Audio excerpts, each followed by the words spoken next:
कशामुळे हा झालेला आहे आणि सध्या काय स्थिती नेमकी आहे?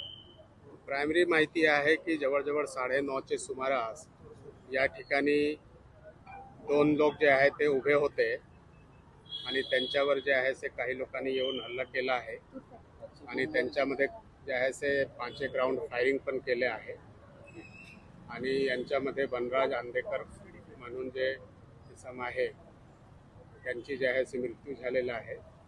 त्यांना जे आहे KM हॉस्पिटलला आणले गेले होते, परंतु त्या ठिकाणी ते ब्राउड डेड असं आणले गेले आहे आणि आता त्यांची जे बॉडी आहे ते ससून हॉस्पिटलला पोस्टमॉर्टमसाठी पाठवण्यात आलेलं आहे आणि यांच्यामध्ये आता पुढील तपास आपले क्राईम ब्रांच आणि पोलीस स्टेशन आणि झोनची टीम करत आहे.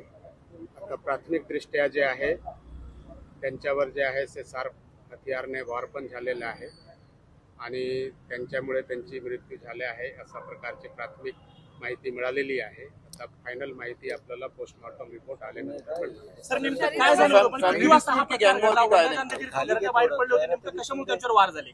9:30चे सुमारासची एक घटना आहे.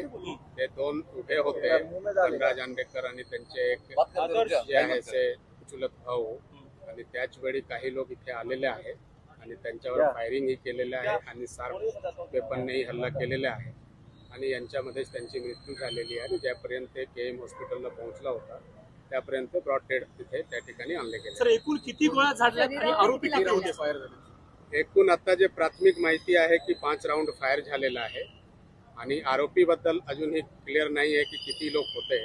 याबद्दलचे शोध जे आहे आणि तपास चालू आहे. प्रायमा फेसी काही कौटुंबिक वाद समोर आला आहे का?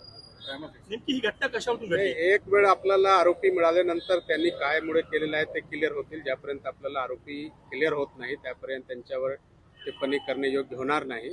आता आमचे जे पूर्ण फोकस आहे की जे आहे आरोपी कोण होता त्यांचे शोध घेण्यावर आपला पूर्ण फोकस आहे आणि आमचे टीम्स जे आहे यांच्यामध्ये लागलेले आहे आणि लवकरात लवकर जे आहे ते आम्ही हे जे आरोपी शोधण्याचा आणि त्यांना पकडण्याचा प्रयास करणार. एकूण किती आरोपी होते आणि त्यांनी नेमकं हे लाईट वगैरे बंद करून असं काय केलं असं समजतंय?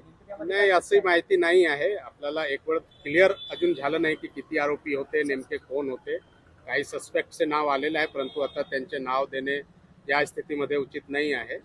एक वेळ ते कन्फर्म झालं त्यानंतर नेमके आम्ही जे आहे हे सर्व नाव आपल्यासोबत शेअर करणार.